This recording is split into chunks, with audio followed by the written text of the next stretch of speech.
Hello and welcome to Norwich Talk, where I'm delighted to be joined by Benjamin Bloom, EFL Championship expert, Ipswich fan, but that doesn't matter for now because we know how much he likes to leave his bias at the door. Um, Starting with the important questions, as we always do on Norwich Talk. Ben, Argos is or Argyle? So yeah, we had a bit of a Twitter off about this as it pertains to your illustrious Cuban winger. I thought our guy would be the collective. My English is not good. So the collective noun is it? I don't know. Someone will correct me. But apparently, you're telling me more than one branch of Argos should be referred to as Argos is, and I'm sure Hernandez will enjoy the Argoses in both Norwich and Middlesbrough now. Yeah, it was too much confidence from me, to be honest. I didn't actually do the research prior to the Argos's tweet. So when you tweeted about Argyle, I thought I'm in trouble here. So for a little bit of insurance, went on the internet and then was predictably smug about it. Yeah. But yeah, so it's a good place to start. We're going to sort of broaden things out and talk more about Norwich and their sort of survival chances. But we'll start with Hernandez, who's Hmm. just completed a loan move to Middlesbrough. Looks like a pretty good move to all parties for me. I agree. Yeah. If you look at it, in the 18-19 season under Farker, Hernandez was sort of pretty important, wasn't he? But that was that kind of mad type football, wasn't it? And I suppose he had Buendia balancing him out on the other side, who just like attracts attention and people towards him. And he's good fun, wasn't he, Hernandez? He'd get it out of his feet and just sprint. But like all players of that ilk, uh, they can be a bit erratic, can't they? And the ones that aren't tend to go. People like I don't know Frank Ribery or Arjen Robben tend to go right to the top if they can piece the whole thing together, and then through whatever injuries or maybe a little bit out of favour, or it might have been deliberate because there was a lot more of a sense of control about the second Yeah. Farker promotion and not the madness of Stieperman and Hernandez, so to speak. So yeah, it'll be interesting, and I think you and I agree that if there's one manager who's quite good at buttering up, putting his arm around, and getting the best out of an erratic player, whilst somehow managing to persuade other people to do his running for him and accept it. It's Neil Warnock, isn't it? Yeah, I think that was always the issue for me with Hernandez in terms of stepping up to the Premier League was that he seems a player that will definitely make something happen in a game in the Championship, but it's more of a 20% of the time he gets the ball in a good area, something happens. The unfortunate problem for Norwich is that they don't have enough attacks in the Premier League to be able to accommodate a winger who only contributes 20% of the time that he gets on the ball, and I think that's probably why he struggled, especially in 2019-20. And then that confidence blow, I think, was probably enough to sort of, I don't want to say bring an end to his Norwich career, but I think it's probably unlikely from this point forwards that we see him in the Norwich shirt again, and he never really looked the same player in 2020-21. Does that, looking at it from a Middlesbrough point of view, does last season worry you? Because it's fair enough to say he's not a Premier League level player, but he did sort of struggle in the Championship last season again. Yeah, if I was coming at it with my glass half full from a Middlesbrough point of view, you'd say Norwich got 97 points last season, didn't they? And he wasn't. Once it was Cantwell and Buendia, and I think the idea was it's supposed to be Cantwell, Buendia, and Dowell all season, which is they're very good players, and obviously Dowell was there for that extra bit of strength and physicality. It was plan, I think, but obviously was injured for a lot of it. So no, I wouldn't be worried. And I think there's a bit of a misconception about Neil. Neil Warnock is not Mick McCarthy or Chris Hughton, to use a better example to Norwich fans. He lets flair players play. He does give them a solid base, and the ball gets forward to them quickly. But we've always seen, like even with Cardiff recently, Mendes, Lang, Hoyler. Obviously, everyone flags up to Rabd, but he signed Sammy Amiobi, who would go into exactly the same bracket as Hernandez, as someone who could destroy somebody on their day. But like you say, it's yeah, maybe needs a few too many attacks and needs to be in a team that's challenging upper league rather than perhaps where Norwich are now, where it's trying to stay in a league. Yeah, absolutely bang on there. And moving from a new Middlesbrough player to an ex-Middlesbrough player, I'd like to talk to you about Jordan Hugill. He's obviously another one that's completed a season-long loan move, gone to West Brom, and from what I've seen of Valerian Ismail's Barnsley, looks like West Brom is going to be the perfect place for Jordan Hugill for now. It does. He's sort of the new Jordan Rhodes, isn't he? And I think and Norwich fans need to appreciate this. And it's not just Pookie. Aaron's and Buendia never get injured, Yeah, never. true. And in the Championship, both times they'd brought in this Plan B finisher or physical option. Or and I know not a lot of the Norwich fans are complaining about defensive set plays, and that if they did have a big hulking striker, maybe they would have conceded less goals in the Premier League. But obviously, Pookie's scored so many goals and been so good up top that and never got injured. So these two guys, Rhodes and Hugill, are kind of both come in and just you've never really needed to use them because Buendia and Pookie just there's your goals all sorted in the Championship. So yeah, you're right. Ishmael and Barnsley were a lot of fun, and it's weird, isn't it? Because it's kind of come full circle where direct sort of long ball teams used to be really really frowned upon, and now there isn't very many of them anymore. And you get one that really does it and really commits to it, and everyone's like, "Oh, this is good fun." But um, look, they've got Dean Garner, Carlin Grant, and Callum Robinson as well. So I think he will start some games because Barnsley had Daryl DK in that middle position, who did have to press a lot, but was huge as well. And maybe he'll be that player that is the number 9. But in theory, if all goes well for Norwich, it feels like Jordan Hugill's a Championship player, and you think that would be that. And if Norwich were to manage to stay up, then you'd probably think his job had been done last season, and maybe they released some wages. I don't know what your take is on that. Yeah, I think the wages is the main issue. I read in the Pink 'Un a few days ago that Millwall had made a permanent approach, and I can't imagine that was too Oh, much that because would have been obviously, a really good fit. That Sam. yeah, but I suppose it's more financial.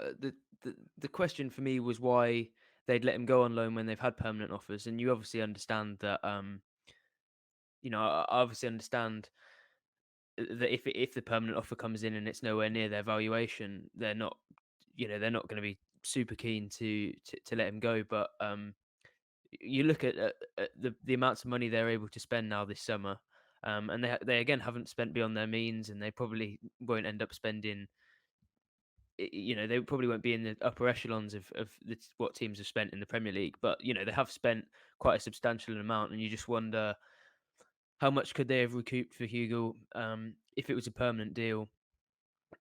Uh, uh, I mean, it's just my opinion, but I don't personally see them getting back what they paid for him, which was sort of between £3 and £5 million, according to Right. Well, look, reports, especially at his age. I can tell you for a fact Millwall wouldn't have paid that. That would be No, a no, exactly. massive transfer record for them. And and your watchers as Norwich fans will know, the clever way to do it at the top when you've got the parachute payments is you can fund salary, but don't get caught on the FFP. And that's why these deals for Gibson and Janulis were done last season. And you saw Fulham with Knockaert, Cavaliero, Leeds with Harrison and Costa. So I think it's more of a case that he probably would have wanted to go to West Brom. I mean, no disrespect to Millwall, Yeah. but the haves and have-nots in Championship land probably would have wanted to go there. But West Brom are playing the same game that Norwich played, and even Wolves.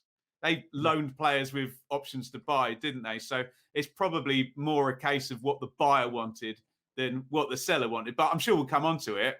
It hasn't stopped Norwich spending this summer at all, has it?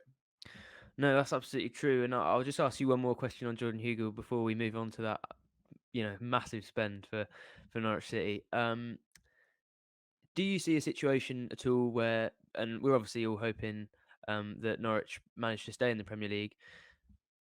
If they don't, do you see a situation where Hugill ends up contributing to the squad again, or do you think Bridges are maybe burned? He seems like a player with a great attitude, so might not be on his side. It might not be that he'll be unhappy to contribute to a team that have let him leave, but just in terms of they might want to move on, or is it a case of we'll loan him out and he'll get some more games in the Championship, and just in case, worst case scenario, we'll have a Championship standard striker if we go back down again. I'm sure you're thoroughly fed up with comparisons between Norwich and Fulham and Norwich and West Brom, but I'm going to give you one to Fulham. Look at the Fulham team that went up. Look at the Fulham team that played in the Premier League. And now look at the Fulham team that's top of the Championship. There's a few players that got bombed out, weren't used in the Premier League. I'm talking about Dennis Adoy. Even Mitrovic wasn't used in Yeah. the Premier League. And go figure, he's already the top scorer in the Championship. So there is a precedent for, players sort of being bombed out. And look, we can't all be Cristiano Ronaldo or whoever being the top signing into the Premier League. It's a good career being a top Championship player, and people like Jordan Hugill, and there's plenty of players that have played for Norwich actually that go into that bracket of being really good Championship player, but not top. It's a good career. You win a lot more games than a lot of Premier League players, so I wouldn't rule it out. Right, we'll move on to the very exciting business that you've already mentioned, and I'm sure you can already see the smile creeping onto my face. As obviously somebody in the Norwich camp, it feels like an absolutely gigantic transfer window in terms of spend, in terms of the amount of players brought in terms of the names, the caliber. As somebody sort of on the outside and probably a little bit more level-headed and able to evaluate I don't things, know about that. um, how does it look to you overall? It's very, very interesting. That's a tricky question to answer. So, looking at examples of other teams that have done this, Norwich are doing it slightly differently. They're not going. So, a good example last year was Leeds, where it was 2, 3, 4 players, but very expensive. Yeah, A different example would have been sort of Burnley a few years, where they gradually sort of ramped up to now pretty much all of their players cost over 10 million quid the whole time. I said to Norwich fans that asked me, given the sacrifices that your club made, finishing bottom of the Premier League, coming down, and essentially the bargain was Buendia, wasn't it? That you yeah, got to keep him for one more season, but then you would have to sell him. So it was a big sacrifice, but turned around the club's finances from what had happened before, banked the money, come back stronger. It's worked up until this point, and now I think there are a lot of fans of Norwich who would have been very fed up if it hadn't have been, a few players coming in. So I think the ownership and the powers that be have told the truth, but I think they had to commit in the way that they have now. I think we all knew we weren't going to see, sort of 25 million quid on a player, because that would have doubled the transfer record, in yeah, one fell swoop. But it's very, very interesting. If I look on the other screen, Rasica, so we think about 10 million. Jolis, 10 million as well. Sargent, 9. These are all transfer mark figures. So, go and argue with who you want. I always say, show me the memorandum of deal if you want to argue with me, and then I'll believe you. But we're all hearing reports. Gibson and Janulis. So that's 2 players just to make the team as good as it was last year for 15 million quid. Lee Smelu, that's good, because that's someone who's played at the top level in a yeah. different division and a bit of a different kind of profile of age. Gunn is obviously known to the club. And then Kabak and Norman, I think if those 2 hadn't have come in late on, I think Norwich fans would have been, oh, have we done Absolutely, yeah. enough? Do you Yeah. know what I mean? But having seen the first few games, I'm sitting there going, Norwich need a centre midfielder who can tackle, because Yeah, that yeah. second Leicester goal, I mean, oh dear, you're sort of thinking, someone foul him for God's sakes. And of course the second Liverpool goal as well, where Firmino just doesn't get tracked at all. So they needed to address those positions. You tell me what you think about the profile of player then. I th- I think it's exciting. I think it's also worth noting um, that most of sorry, Stuart Webber's best business has been on players that we've never heard of before.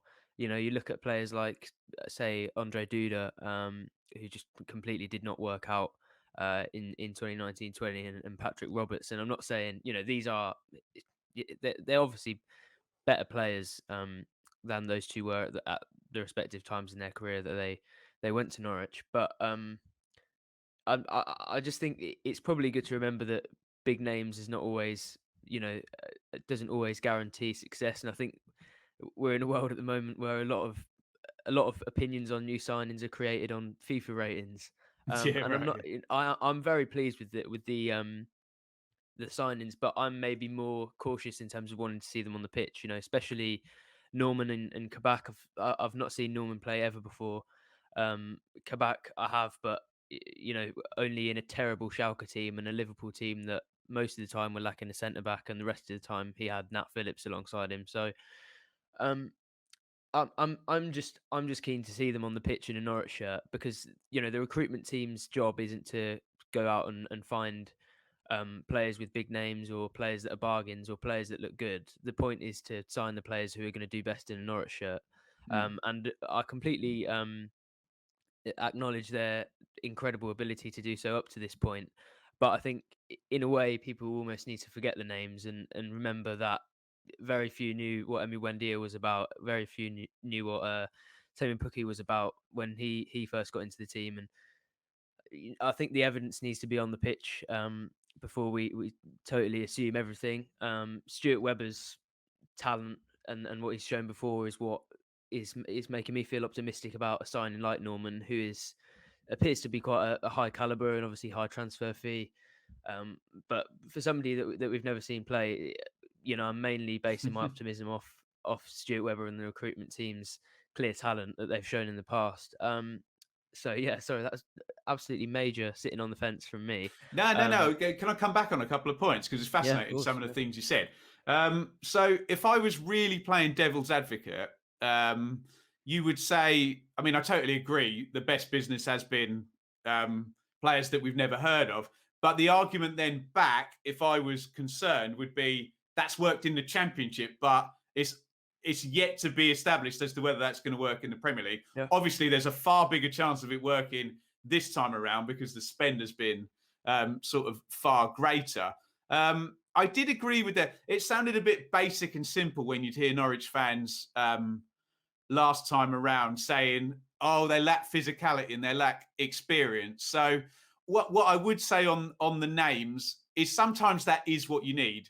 You need someone with 200 Premier League games under their yeah, belt just absolutely. Yeah, to, you know, there's plenty of teams that benefit from a haggard old central midfielder who can just organise. Well, even Tetty at Norwich, often they would look better with him in there. Just not that he had more technical ability than the other players, but just the experience and that kind of leadership. And those were always the criticisms of Norwich, that it was a young team and it lacked physicality and it lacked sort of experience, didn't it? And of course, people like Max Aarons, they're growing experience now, but that takes time. So there's arguments either way around. I don't think you were sitting on the fence, because there is literally no evidence yet. And also, you're not being one of these. You're not blindly following Stuart Webber, because, as you pointed out, I'm sure you could reel off 10 Webber signings, and he would reel them off as well. He's a very honest bloke, isn't he? That have come and that haven't worked. So yeah.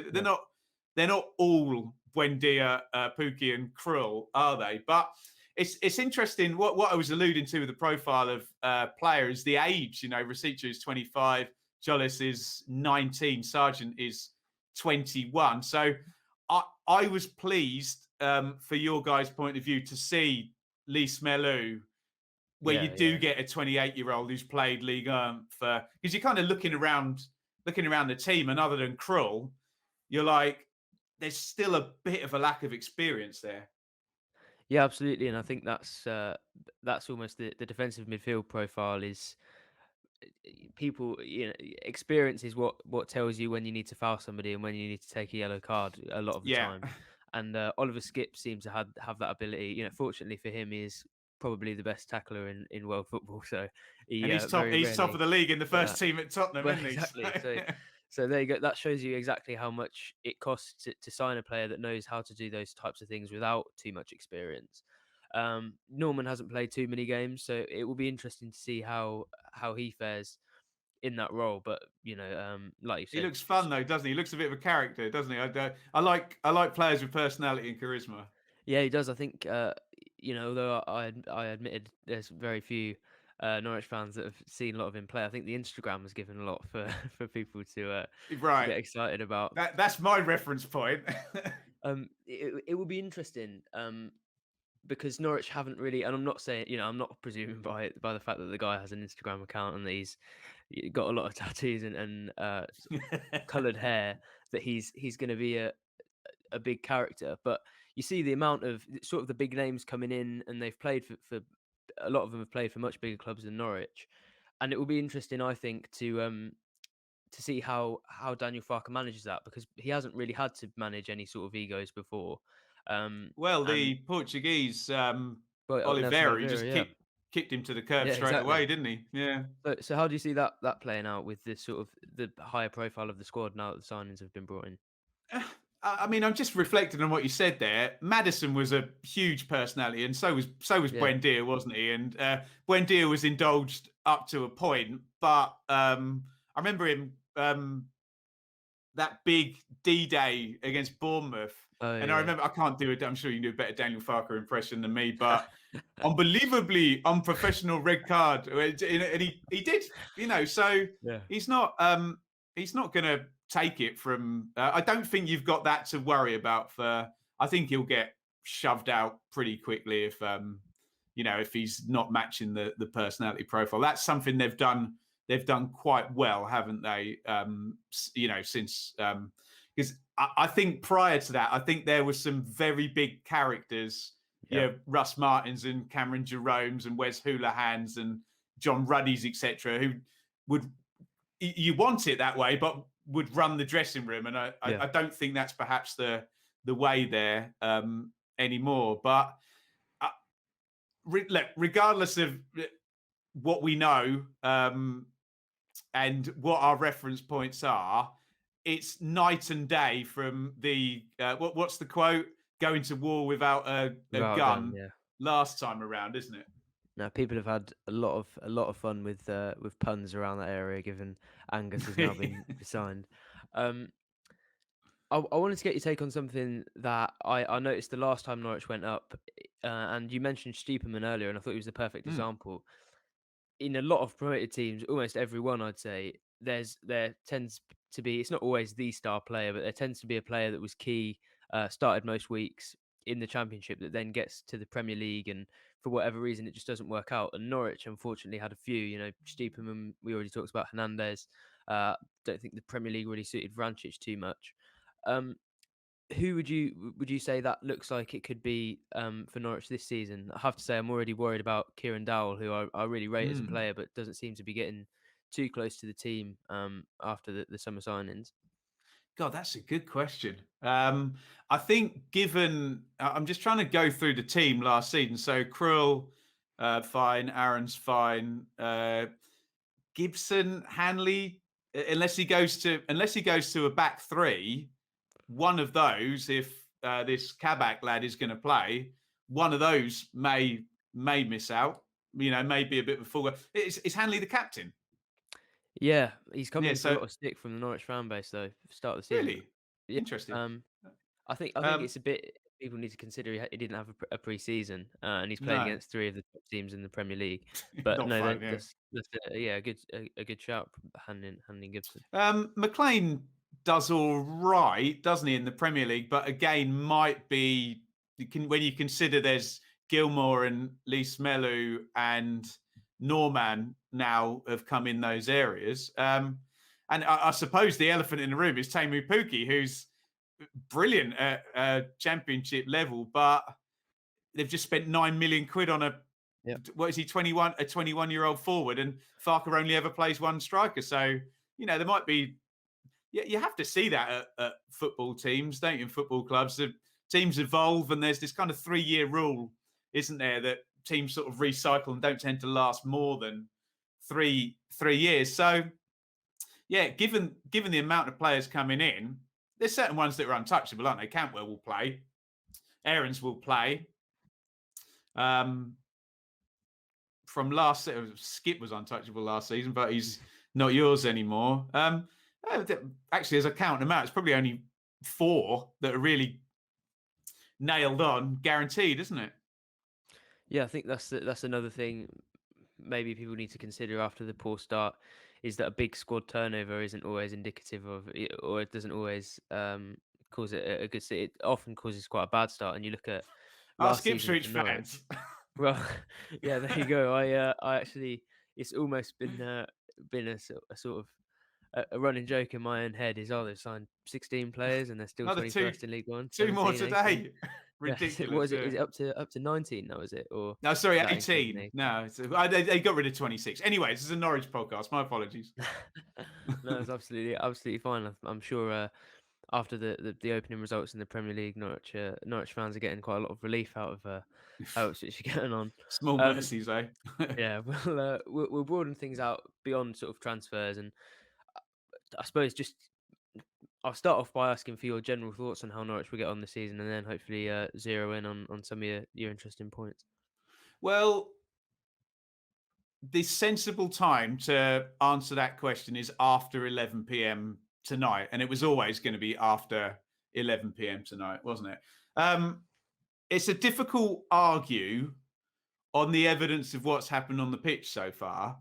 But on the evidence of what's happened off the pitch, there's potential to argue that, look, I don't think anyone denies that they're in a stronger position, despite the fact that their best player is now not there. But look, unless you're Real Madrid or Barcelona, or even Barcelona had to sell their best player, you often have to sell your best player and retool. You just have to get on with it, don't you? So there's a definite argument that they're going to be stronger than last time. What I think the Norwich fans need to see now is, so if on the one side is the brilliant, in the champ, let's be honest, all-out attack, keep the ball the whole game, attack, score 97 points. And then on the other hand is sort of Steve Bruce, Mick McCarthy football. I think what the Norwich fans probably want to see is a little movement into the grey area. Because let's be honest, you're not Man City. You're not going to play all-out attack and win most weeks. You don't have better players than probably 13, 14 of the Premier League squads. So I think what the Norwich fans want to see is more of the physicality and ability to defend, married with the excellent football that we've seen in the Championship from Norwich. Obviously, easier said than done, but I don't know about you. I never have any issue with how Norwich are going to pass the ball. I never have any issue with, are Norwich going to create chances? They're good at that. But the thing that I find alarming so far, and when I talk to my Norwich fans, they've got to be harder to score against, because the Firmino goal for Liverpool was horrible. Yeah. The one from the corner where Rasica and Gilmore get in each other's way against Manchester City is, and then the exact same goal, and that was the poor young fullback got hung out to dry after coming on as a sub for the last two goals. Yeah, didn't he? And then, let's be honest, if you cut, they can beat Leicester. If Todd Cantwell stood 6 inches further forward and they defend on the 2 chances, they win 2-0, don't they? So I just think, Sam, they've just got to be harder to score against. I know that's stating the bleeding obvious, but it's that toughness. You see Norwich in the Championship, and I've said this before. They act like Manchester United when they're in the Championship. Expect to beat everybody. The Yep. players have got their chest puff out. Your technical area is all over the fourth official and up and down. Yeah. Your fans expect to win. Do you know what I mean? And Yeah. you you normally do. And it's that toughness that you don't see in the Premier League. What's your view? No, I completely agree with that. I haven't really thought about it too much, but you're absolutely right.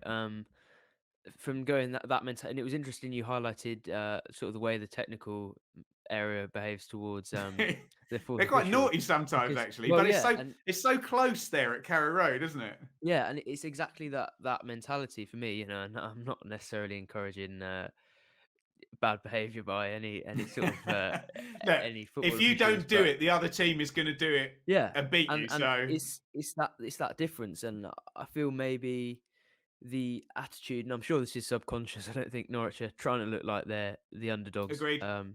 anymore, but it feels like in the Championship, exactly as you say, the players expect to win every game, and the fans are the cockiest in the league, and the Yeah, staff right. are on the fourth official. I'm fully part of that, and I'll admit that. But and then you get to the Premier League, and there's almost this acceptance, and it's almost like a larger version of when you go into a football game. You don't need teams that are worse don't need to sit back and defend, but it ends up happening in every single game, in which every single game of football, the team that's expected to win less ends up probably defending more, and that it seems almost like a larger scale version of that in terms of the subconscious mentality that Norwich know that they're underdogs and they'll behave like it. And I think a lot of the recruitment has been done to try and sort of reverse that psychology. I think Do bringing in you think players they're going to like go through at the back then? I think it's definitely possible now that Kabak's come in. I don't think they had the resources to do it. Not necessarily in terms of talent, but I think that was maybe an issue. But more in terms of numbers, they didn't have the squad to do it before. It worked quite well in the preseason friendlies, admittedly, and not against super high quality opposition. But it's like you said earlier. If Kabak starts, then either Gibson or Hanley has to go. And although they've had a rough start to the season, they're two players Farke has a lot of trust in, and were really instrumental in probably the best defensive duo Norwich have had in maybe 15 years. Going into this season, so it would make sense to me. The issue is, and I say it's an issue, but it's actually a huge advantage, is that all over the pitch, um, whichever sort of area of the pitch you give over more players to, quality players are going to have to miss out. You look at if they go farther at the back, then they're going to have to take one player out of midfield, which looks like possibly their strongest area now that they've got Gilmore and Les Malou and Norman in. And It's about if you balance, load that, though, in there, Sam, isn't it? It's you mentioned those players so far. It's not worked so far, though, has it? So um, sometimes the best 11 is not the best 11 players pound for yeah, pound, is exactly. it? It's the best balance. Exactly, and I think that that's going to take time, and that's another problem with a new squad and new players coming in.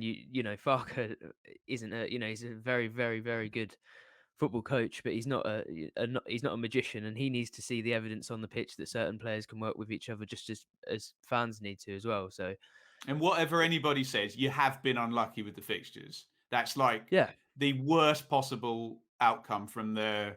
Do you know? I know. I speak to. We do a Dearly Departed show on my channel, and you get some Norwich fans. They go, "Well, Ben, at least they're out the way now, and they're done." But you don't want to start the season conceding 8 goals in the first 2 games, playing against no, the last 2 Premier League winners. no, and that's a problem. I'm sure the best way for it to happen is to sort of have good game, medium game, hard game sort of Space them thing. out. Yeah, Yeah, exactly. and I'm sure Norwich would have preferred that. Farker has been very keen to say that you play everybody twice, and that's the only thing they're considering.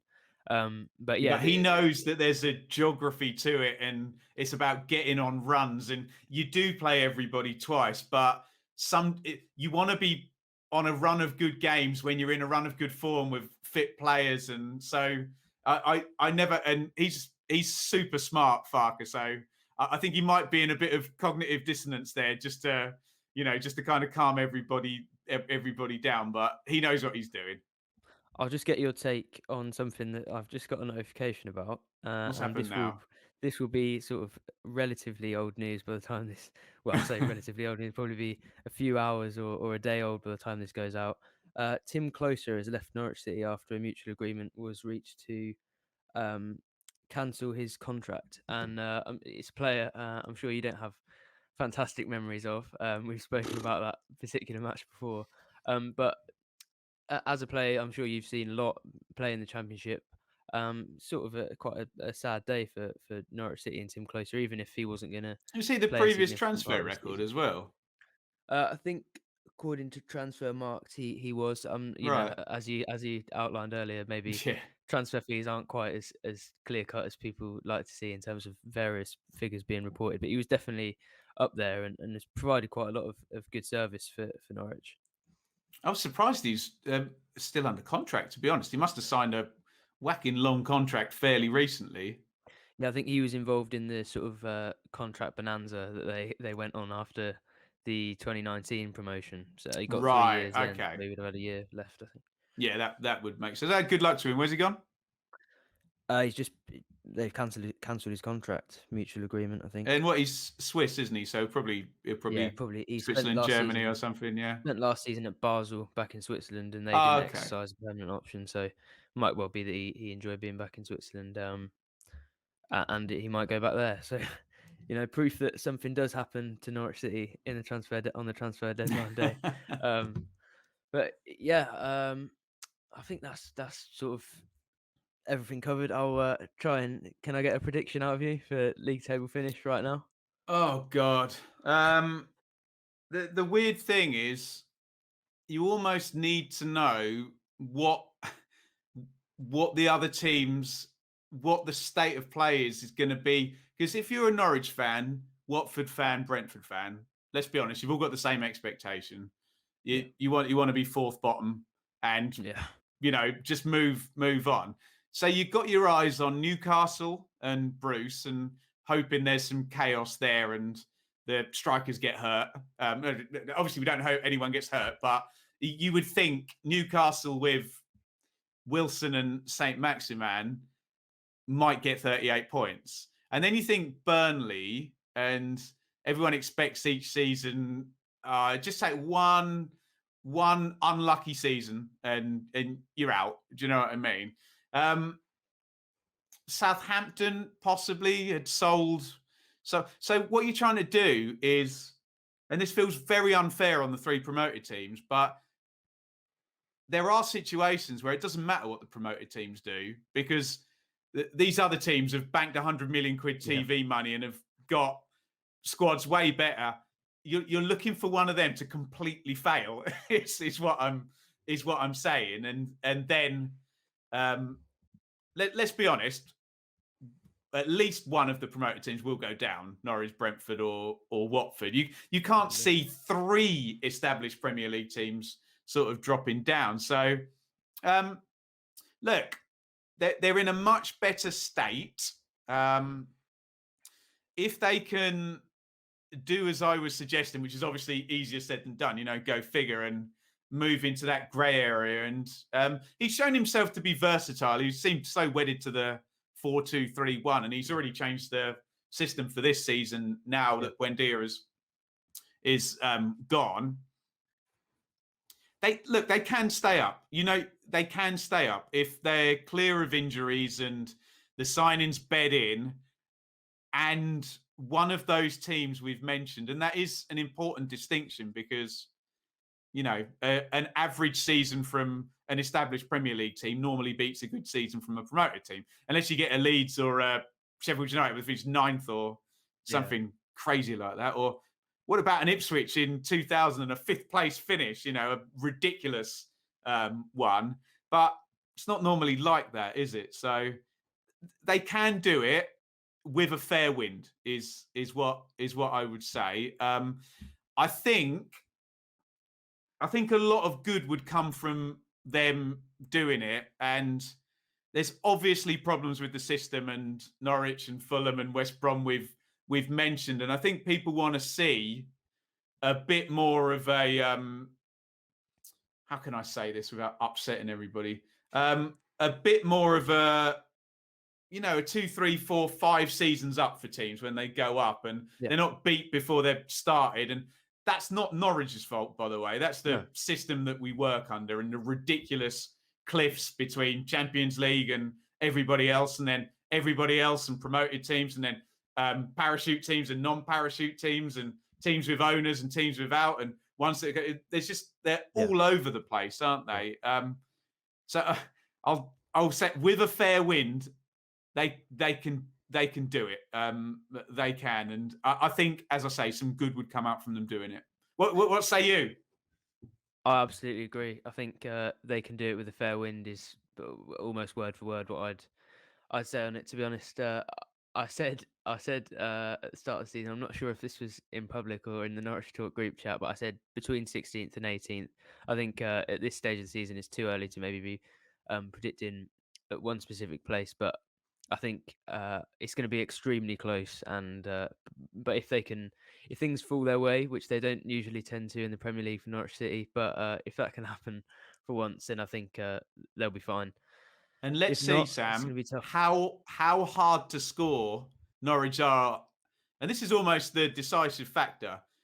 Pretty much games at Carrow Road against Newcastle, Southampton, Burnley, Watford, Brentford.